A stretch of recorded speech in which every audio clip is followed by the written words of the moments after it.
Bonjour et bienvenue sur la chaîne du chasseur d'étoiles de midi, chaîne de réflexion et d'humour sur les 12 coups de midi.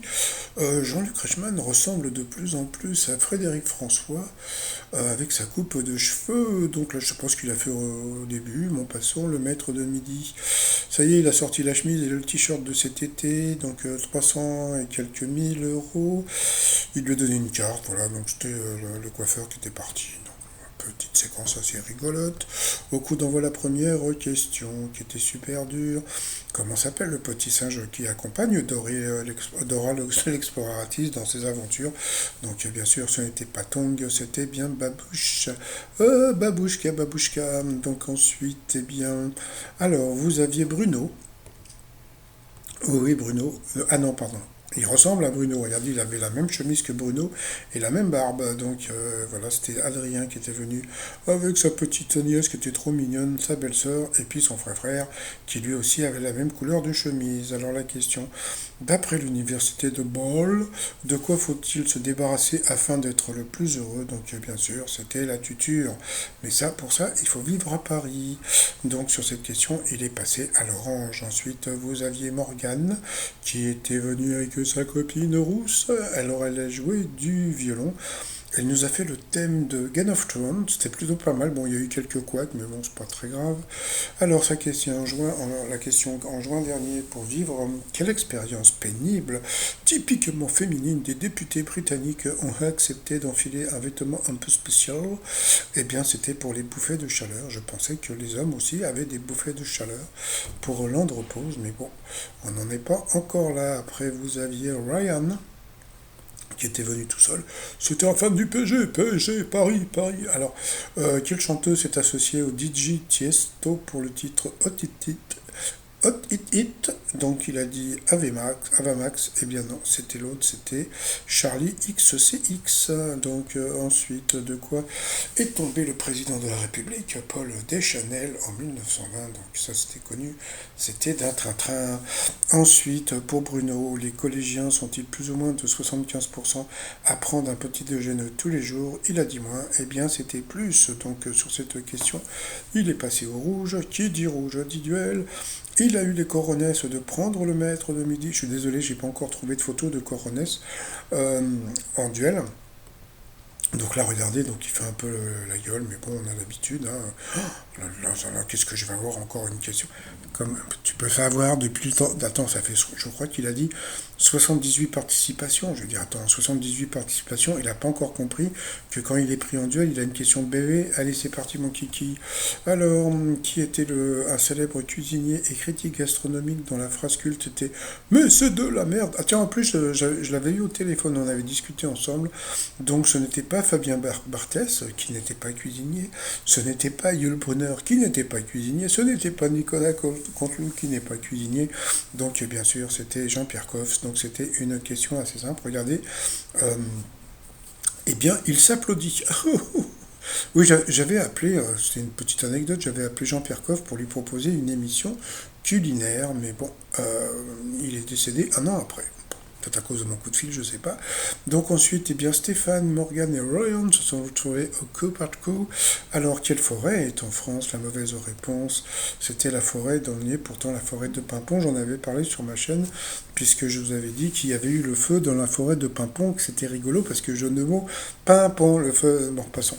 Donc voilà, elle est passée à l'orange. Ensuite, quelle série télé a été adaptée au cinéma avec son casting original? Donc là aussi, c'était facile, parce que on pouvait savoir que c'était bien Deux flics à Miami, Miami qui était la mauvaise réponse. Donc sur cette question, elle est passée au rouge. Qui dit rouge dit duel? Elle a eu les oiseaux, les vévères, les ovaires de prendre le maître de midi en duel qui faisait encore la gueule. Alors, là, il sue à grosses gouttes, là, comme on peut voir, parce qu'il se demande quel genre de question il va avoir. Alors, vous êtes prêts pour la question de bébé qui va voir qu'on rigole un petit peu? Allez, c'est parti, mon kiki. Alors, qu'est-ce qu'un épagnol? Ah, bah, c'est simple. Un épagnol, c'est un être humain. C'est les êtres humains qui vivent à Madrid. Voilà, on dit les épagnols. Vous avez les femmes espagnoles qui dansent le flamenco. Et puis voilà. Donc vous avez donc l'être humain, l'épagnol, hein, des Madrid. Vous aviez le métal, hein, donc le fameux épagnol de métal. Et vous aviez aussi le champignon, ah l'épagnol, le champignon, les cheveux. Hein. Et ou bien vous aviez le chien-chien, donc bien sûr c'était une question foutage de gueule. C'était bien le chien-chien, regardez ce qu'il a fait, il s'est applaudi. Donc là ça va, il a pas mis le doigt en l'air, donc je crois qu'il a commencé à il commence un petit peu à comprendre comment ça se passe, mais bon ça fait quand même 78 émissions, mais bon passons. Regardez la tête qui est faite, on voit qu'elle se dit putain, je me suis fait avoir ou pas là? Si, si, si, si. Donc ensuite, eh bien, Stéphane et Ryan se sont retrouvés. Ah, et entre-temps, comme c'était la pub, bah, je suis allé faire un petit tour sur Twitter. Allez, on va dire quelques tweets. Les Martiens, Jean-Pierre Coff et les Pagnols et j'en passe, j'attends de pied ferme les fans qui disent que nous critiquons trop facilement les 12 coups de midi. C'est quoi cette merde? Non, c'est pas, c'est pas ça. C'est quoi cette question en duel? Un peu de respect pour les téléspectateurs, téléspectatrices. Léa qui dit non, mais franchement, qui est un critique culinaire et qu'est-ce qu'un épagnol? Faudrait peut-être arrêter de nous prendre pour des cons à un moment, non? Donc, bon, voilà. Mais bon, c'est pas. Moi, ça me fait, je vais vous dire franchement, ça me fait beaucoup, beaucoup de peine pour Jean-Luc Reichmann. Hier, il nous a expliqué son parcours. Il y a 35 ans, il travaillait avec je ne sais plus quel animateur. Il accueillait le public, c'est-à-dire qu'il avait un poste, mais vraiment au bas de l'échelle à la télévision. Et il finit sur une émission, bien sûr, qui fait quand même 3 millions de téléspectateurs, d'accord, mais franchement, Jean-Luc, franchement, hein, ça me fait de la peine pour lui, franchement. Non, mais c'est vrai, ça me fait de la peine. Parce que je trouve qu'il a un très beau parcours. Et les 12 coups de midi, je trouve que ça fait tâche. Voilà. Donc, et je parle vraiment de l'expression tâche. Hein. Je parle pas du tout de son truc. Hein. Donc voilà. Ensuite, par rapport au coup fatal, là, ben, on a pu voir que Ryan s'est retrouvé face au maître de midi. Alors, quel musée parisien a accueilli le tournage du film Da Vinci Code? Donc, bien sûr, c'était le Louvre. C'est une question facile pour le maître de midi. Pour Ryan, quel ex-Mix France est fiancé à Diego El Glaoui? Ah tiens, El Glaoui, c'était aussi le nom de... comment il s'appelait celui qui faisait Belle et Sébastien, là, le petit, je sais plus, il s'appelait Glaoui lui aussi.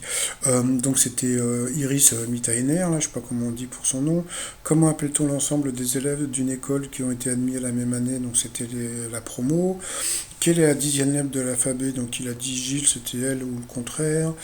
Qui a écrit le poème qui commence par Je suis comme le roi, je suis comme le roi d'un royaume pluvieux? Il a dit Baudelaire, c'était l'autre, mais bon, ouais, comme on peut voir, le pauvre Ryan, que des questions difficiles. Ensuite, en 95, quel groupe anglais a interprété Glory Box? C'était, je ne sais plus. Ah merde, j'ai un trou, bon c'est pas grave. Donc c'est encore une question difficile pour lui.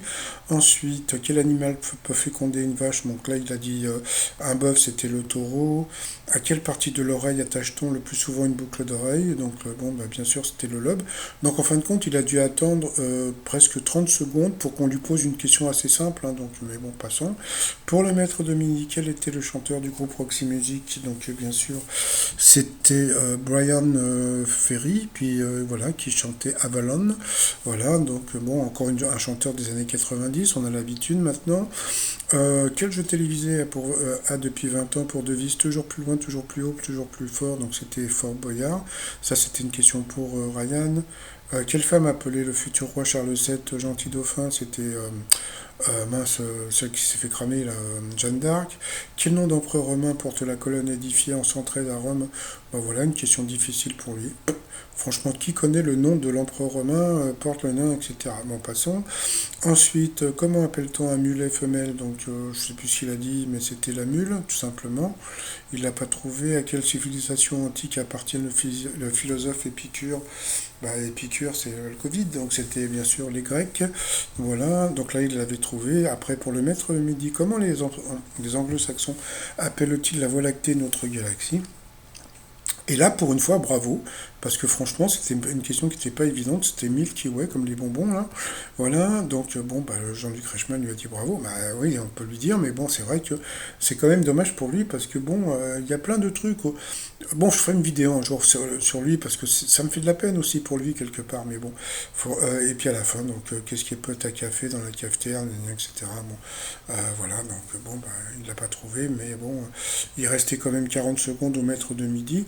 Là, ça va, il s'est calmé. On a appris un truc assez rigolo, c'est que Stéphane égale le record de Timothée, donc j'attends avec impatience Timothée face à Stéphane dans le- on va rigoler, non, passons. Donc après, il a dansé. Bon, c'est pas grave. On a l'habitude ensuite par rapport au coup de maître. Tiens, Jean-Luc Reichmann en photo. Ah non, c'est pas lui. À quoi Jodassin fait-il référence quand il parle d'une saison qui n'existe que dans le nord de l'Amérique? Donc bien sûr, c'était l'été indien. Après, il y a une question d'une petite fille. La question était en compétition de natation, quelle est la nage la plus rapide? Donc bien sûr, c'était l'autre, c'était le crawl. Et qu'est-ce qu'elle a dit? Elle a dit c'était le crawl. Bon, je vous laisse, j'ai piscine. Pour le maître de midi, quel était le surnom de Simone Cousteau, l'épouse du commandant à bord de la Calypso? Il a dit la bergère, et c'était ça. Bravo. Mais il l'a dit au pif, hein, parce que bon, voilà, pas déconner non plus. Ensuite, en 62, pour quelle raison la ville de Plemort-Bodou est-elle entrée dans l'histoire de la télévision? Il a dit que c'était le premier reportage en couleur, et pas du tout. Eh bien, c'était la première réception en Mondovision, donc il a perdu une étoile et un zéro.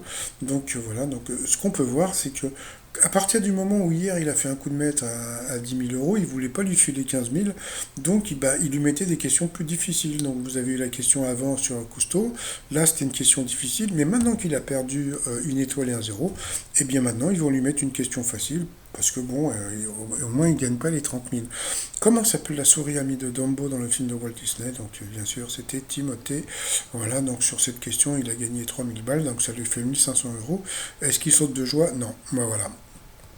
Donc bon, Stéphane, je suis désolé, Stéphane vient de gagner ce qu'il gagne à peu près en un mois, en, je sais pas, une petite demi-heure, hein, et puis voilà. Et il fait la gueule. Bon, c'est pas grave, on a l'habitude. Ensuite, par rapport à l'étoile mystérieuse, si vous avez vu ma vidéo de ce matin, vous pouvez voir que sur la gauche, eh bien, ce sont les pieds d'une caméra de télévision, hein, ou de cinéma.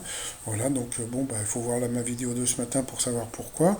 Donc c'est toujours Camille Combal qui sera trouvée maintenant dans 6 jours. Voilà, et puis sinon, moi je vais vous souhaiter une bonne journée, et puis je vous dis à demain, portez-vous bien. Allez, bye bye.